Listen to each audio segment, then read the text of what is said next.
5 anggota ormas penyekap pegawai finance ditangkap. Borgol tahanan tak bisa dilepas, polisi panggil damkar. MUI Jember dukung fatwa haram untuk sound horeg.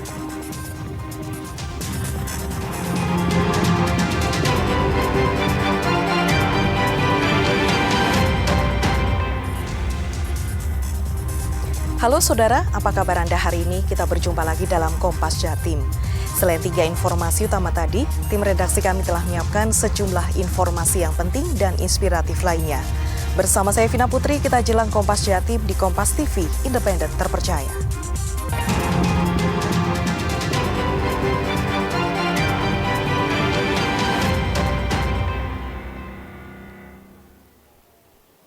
Kita buka dengan informasi dari Surabaya. Seorang pegawai finance atau perusahaan pembiayaan diculik dan disekap 5 anggota ormas di Surabaya, Jawa Timur. Penculikan dipicu penarikan sepeda motor yang menunggak cicilan oleh perusahaan pembiayaan. Jawabannya seperti apa? Supaya dulu. Mungkin jawabannya mengecewakan bapak-bapak sekali. Pegawai perusahaan pembiayaan itu dibawa paksa dari sebuah gedung oleh 5 anggota ormas. Korban kemudian disekap di kantor ormas tersebut. Penyekapan dipicu penarikan sepeda motor yang menunggak cicilan oleh perusahaan pembiayaan. Padahal motor yang ditarik bukanlah milik pelaku. 5 anggota ormas tersebut telah ditangkap dan ditetapkan tersangka. Menurut polisi, ada unsur ancaman dan intimidasi yang dilakukan pelaku kepada korban.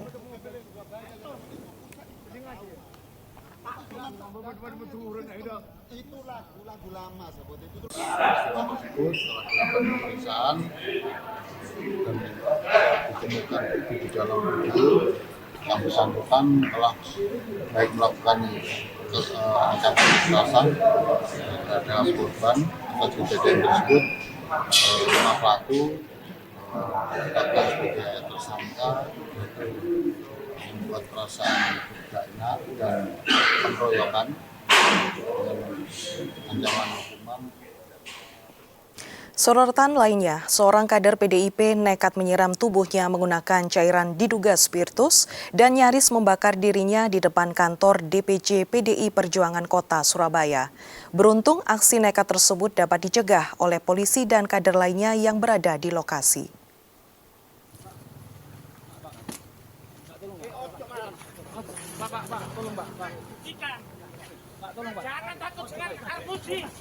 Inilah detik-detik seorang kader Partai PDI Perjuangan bernama Ahmad Hidayat yang melakukan aksi nekat di depan kantor DPC PDI Perjuangan Jalan Setail, Kota Surabaya.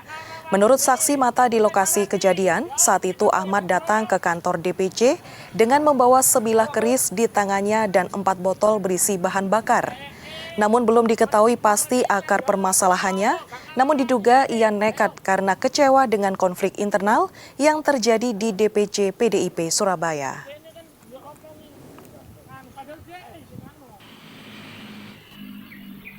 Sendiri atau gimana ya tadi judulnya? Untuk Mas Ahmad datangnya ada sendiri, tapi bawa mobil gitu. Terus yang disiramkan ke tubuhnya tadi apa itu ya? Itu seperti Pertus itu Pak. Pertus ya? Iya, saya sendiri juga merasakan dinginnya Pertusnya tadi. Sempat kesiram? Iya, enggak kesiram sih enggak. Cuma saya mengamankan, merangkul dia supaya tidak terjadi hal-hal yang tidak kita inginkan gitu. Dia itu niat bakar diri gitu ya? Wah, kelihatannya kayak gitu. Karena borgol tahanan macet dan tak bisa dilepas, polisi dari Polsek Semampir Surabaya meminta bantuan petugas damkar. Butuh 1 jam untuk melepas borgol dari tangan tahanan.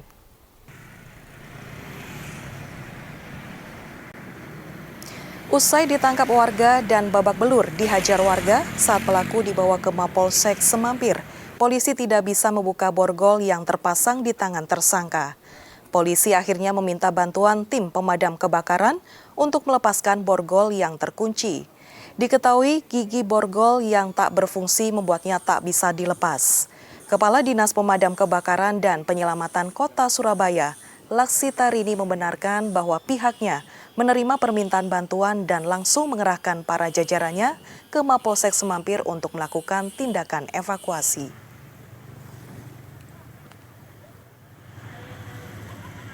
Polsek Kenjeran dibawalah ke Polsek Semampir. Begitu dimasukkan mungkin di dalam tahanan, mau dibuka borgolnya, ternyata tidak bisa dilepas. Akhirnya Polsek Semampir minta bantuan ke Damkar. Akhirnya kita terjunkan tim rescue dari Dinas Pemadam Kebakaran dan Penyelamatan Kota Surabaya untuk membantu. Kemudian korban borgolnya kita gerinda lah, sehingga akhirnya terjadi pelepasan. Informasi lainnya, Saudara, ratusan warga antre membeli sembako murah di lapangan Mojopurno, Kabupaten Madiun. Dengan membawa fotokopi kartu keluarga, mereka membeli berbagai macam kebutuhan yang disediakan dengan harga di bawah pasar. Inilah antrean panjang ratusan warga membeli sembako murah di lapangan Mojopurno, Kecamatan Wungu, Kabupaten Madiun. Meski cuaca panas, warga rela mengantre karena harga sembako yang dibanderol lebih murah dari harga pasaran. Untuk dapat membeli sejumlah kebutuhan pokok, warga wajib menyetorkan fotokopi kartu keluarga Kabupaten Madiun. Antri apa? Antri sembako.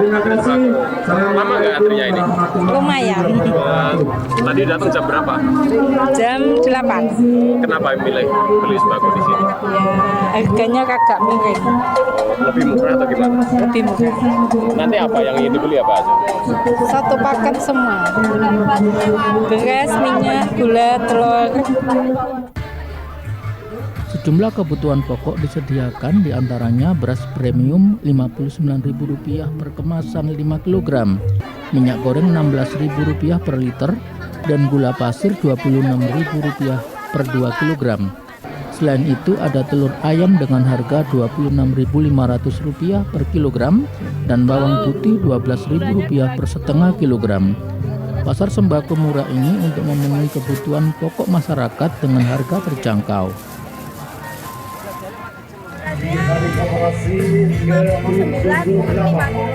Minyak gorengnya 16.000, gula pasirnya 13.250, nanti belinya harus 2 nih Mas. Terus telurnya 22.500 sama bawang putih 12.000 per setengah. Nah, satunya untuk memeriahkan hari koperasi. Yang kedua juga membantu masyarakat untuk membeli barang pokok yang lumayan murah karena bersubsidi. Warga antusias menyambut pasar sembako murah ini. Harapannya pasar sembako ini digelar kembali mengingat sejumlah kebutuhan pokok saat ini sedang naik harganya. Imam Iswanto, Kompas TV Madiun, Jawa Timur. Adanya temuan beras premium yang dioplos menggunakan beras berkualitas rendah membuat sejumlah pedagang warung makan di Surabaya resah. Mereka mengaku khawatir jika berdampak pada omset mereka. Berikut laporan jurnalis Kompas TV Nyoman Deni dan juru kamera Hilmi Ardi Antovani. Ya pemirsa, saat ini harga beras premium di kota Surabaya juga cukup signifikan kenaikannya dan juga adanya isu beras premium yang dioplos menggunakan beras berkualitas rendah cukup berdampak pada sejumlah pedagang makanan di kota Surabaya. Dan salah satunya pedagang makanan di kota Surabaya yang saat ini ada di wilayah Dukupang ini mengaku juga berdampak terkait adanya kenaikan harga beras. Dan saat ini saya sedang bersama dengan pemilik dari warung makan. Saya Mas Yon. Baik Mas Yon, bisa dijelaskan untuk kenaikan harga beras premium ini seperti apa dan apakah keuntungannya ini juga berkurang Mas?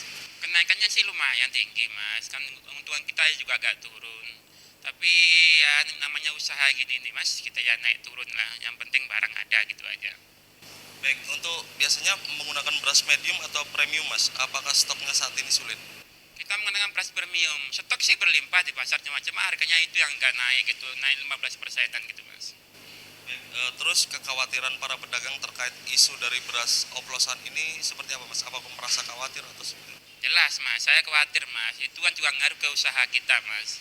Kalau usaha saya pakai beras yang nggak sesuai itu juga mengaruhi customer juga pembelinya Mas. Baik Mas Yon, yang terakhir untuk siasat yang dilakukan para pedagang ini untuk mengantisipasi adanya beras oplosan ini seperti apa? Kita ya biasanya gini Mas, kita beli ke tempat yang toko-toko memang beras yang terjamin keasliannya Mas. Kita juga nggak mau asal beli barang gitu aja di pasar. kita harus lebih jeli lagi milih barang gitu aja. Baik, terima kasih Mas Yon. Ya, terkait kekhawatiran para pedagang makanan di Kota Surabaya ini juga dirasakan oleh mereka, yakni terkait adanya isu beras oplosan ini, karena mereka mengaku bahwa khawatir jika penurunan dari daya jual mereka ini juga sangat berdampak. Dari Kota Surabaya, Nyoman Deni, Cilmi Ardianto melaporkan.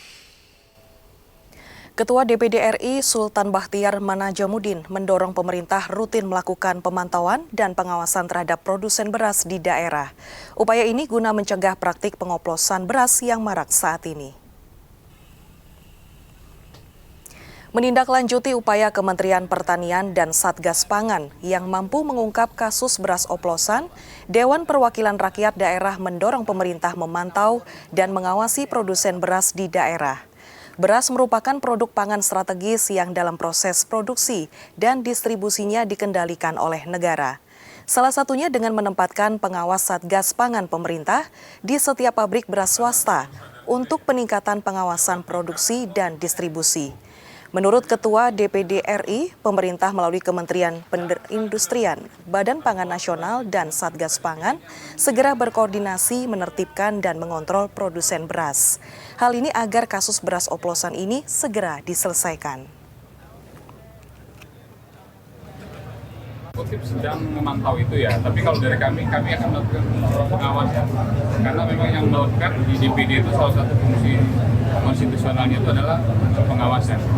Nah, kita akan mengawasi praktek seperti ini. Tentu tidak boleh terjadi. Nah, ke depan pasti juga eksekutif akan berpikir bagaimana mengantisipasi proses atau tindakan-tindakan oplosan. MUI Jember dukung fatwa haram untuk Son Horeg. Nantikan informasinya usai jeda berikut ini.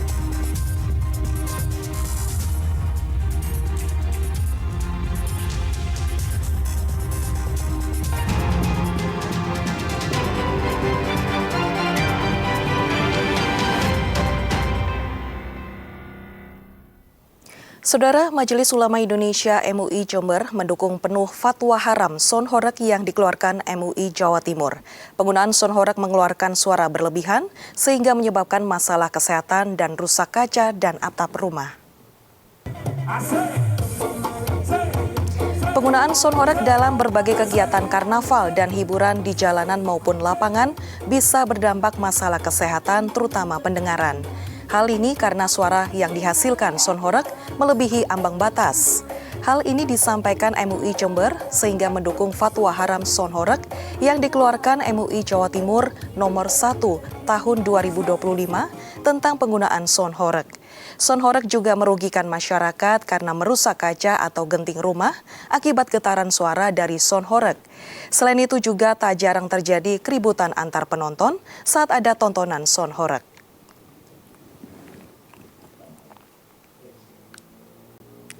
MUI Jember dalam konteks ini sangat mendukung, gitu ya.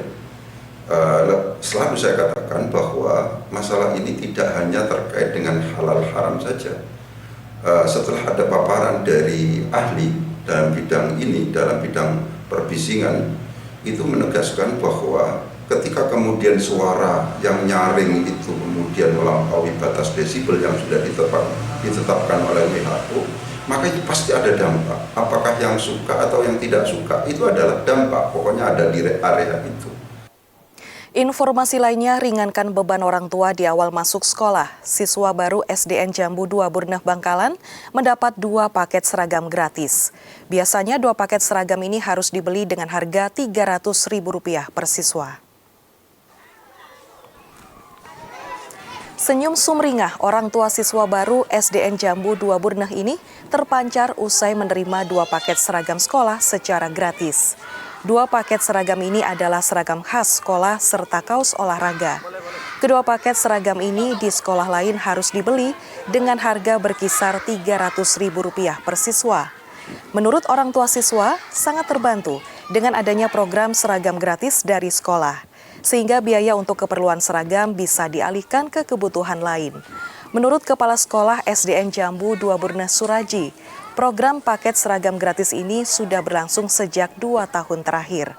Biaya pembelian seragam diperoleh dari donasi alumni serta warga sekitar yang ekonominya lebih mapan. Pertama awal masuk sekolah dapat bantuan seragam, sangat membantu untuk wali murid semuanya.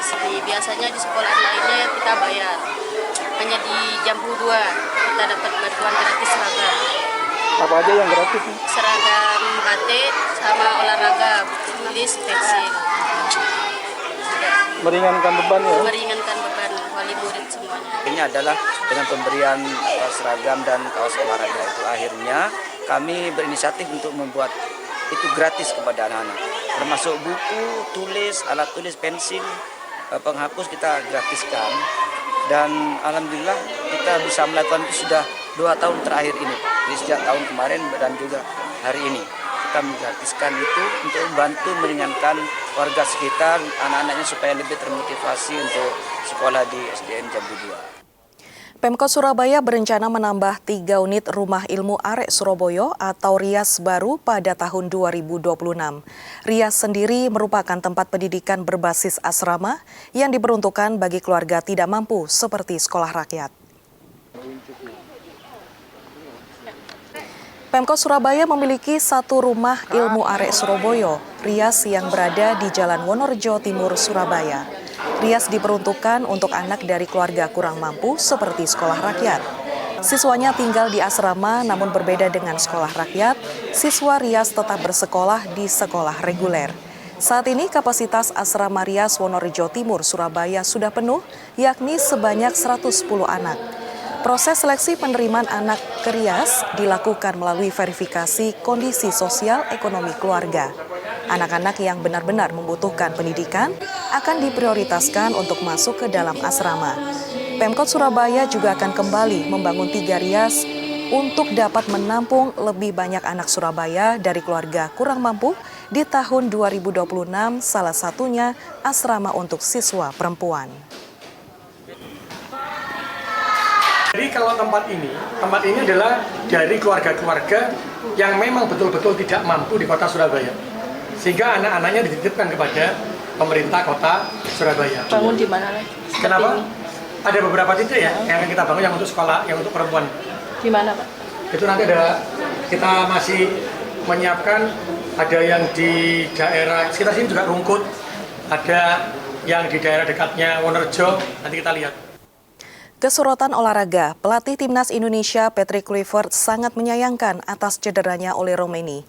Tak ingin bergantung dengan 1 pemain, ia yakin skuad Garuda tetap mampu tampil optimal, karena armadanya masih memiliki stok penyerang lain. Kabar buruk menimpa Timnas Indonesia menjelang putaran 4 kualifikasi Piala Dunia 2026 zona Asia. Sang bomber andalan Ole Romeni terpaksa menepi pada FIFA Matchday kala lawan Lebanon dan Kuwait di Surabaya September mendatang.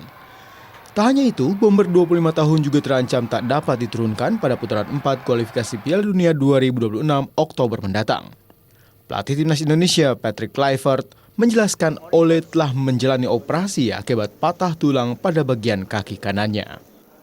Unfortunately, there's no good news. Everybody knows that he broke his bone in his foot. So I'm very disappointed about this result, and also the way that it happened. It's not a good way, of course, but it's football. Nobody wanted to have this for Ole, and also not for the national team. But this is unfortunately a fact, and we need to adapt. Absennya Ole membuat spekulasi bongkar pasang lini depan Timnas Indonesia mulai bermunculan. Skuad Garuda memiliki 4 opsi lain, di antaranya Rafael Straki yang baru saja bergabung dengan Dewa United. Lalu Ragnar Oratmangun yang sering beroperasi di sayap kiri bisa dimainkan di posisi penyerang, juga bisa menjadi opsi. Disusul Ramadan Sananta dan Hoki Caraka yang telah membela Timnas Indonesia dari kelompok umur hingga senior. Keempat nama ini bukan tidak mungkin dapat menggantikan posisi Ole pada putaran keempat kualifikasi Piala Dunia Oktober mendatang. Tim Liputan Kompas TV. Melihat keunikan, kerajinan dari rumput warisan turun-temurun akan hadir usai jeda berikut ini, tetap di Kompas Jatim.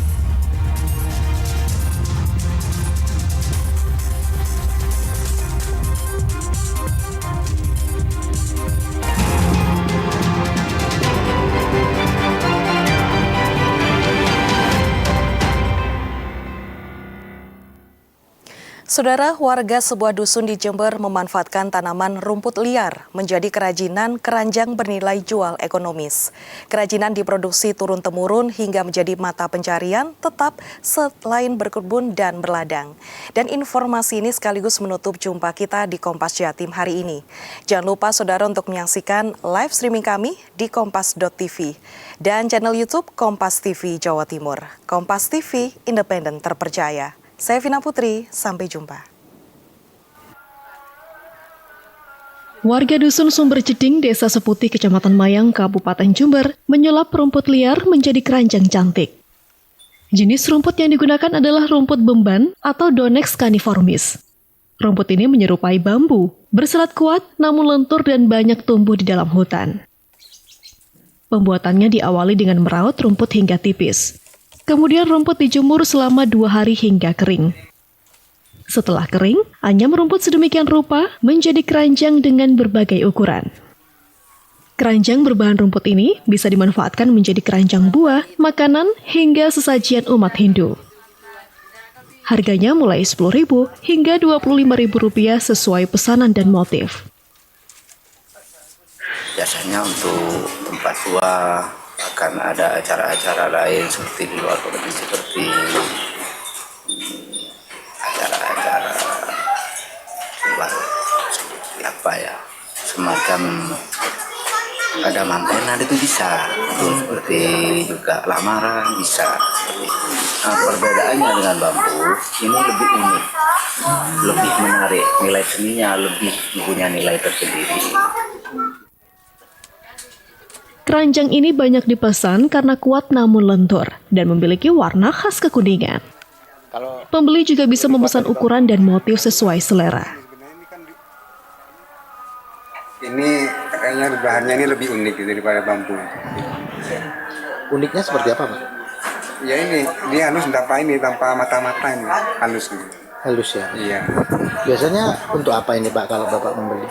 Ini banyak bisa berguna nih, bisa untuk lepas buah gitu.